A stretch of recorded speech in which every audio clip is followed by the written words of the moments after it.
ഇതുപോലെ തെളിഞ്ഞൊരാകാശം പലപ്പോഴും മനസ്സിലേക്കും വെളിച്ചം പകർന്നു തരാറുണ്ട്. അതുപോലെ ഒരു ദിവസം വായിച്ചു തീർത്ത പുസ്തകങ്ങളിലേക്ക് നിങ്ങളെയും കൊണ്ടുപോകാമെന്ന് കരുതി. പി പത്മരാജൻ്റെ കഴിഞ്ഞ വസന്തകാലത്തിൽ എന്നൊരു പുസ്തകവും കൈവരിയുടെ തെക്കേയറ്റം എന്ന മറ്റൊരു പുസ്തകവും.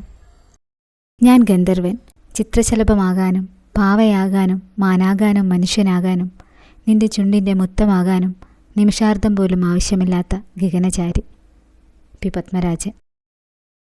എഴുത്തുകാരൻ, തിരക്കഥാകൃത്ത്, സിനിമാ സംവിധായകൻ എന്നീ നിലകളിൽ പ്രശസ്തനായ അദ്ദേഹത്തെക്കുറിച്ച് കൂടുതലൊന്നും പറയേണ്ടതില്ലല്ലോ അല്ലേ?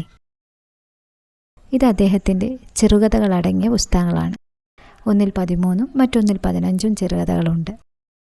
ഓരോ കഥകളിലും ഓരോ മനുഷ്യരെയും മനുഷ്യാവസ്ഥകളെയും അവരുടെ ജീവിത സാഹചര്യങ്ങളെയും അവരുടെ ചിന്തകളെയും വളരെ ലളിതമായ രീതിയിൽ എങ്കിലും വളരെ ആഴത്തിൽ തന്നെ അവതരിപ്പിച്ചിട്ടുണ്ട്. വായിക്കാം, അവരോടൊപ്പം സഞ്ചരിക്കാം, മനുഷ്യരെയും അവരുടെ അവസ്ഥകളെയും മനസ്സിലാക്കാം.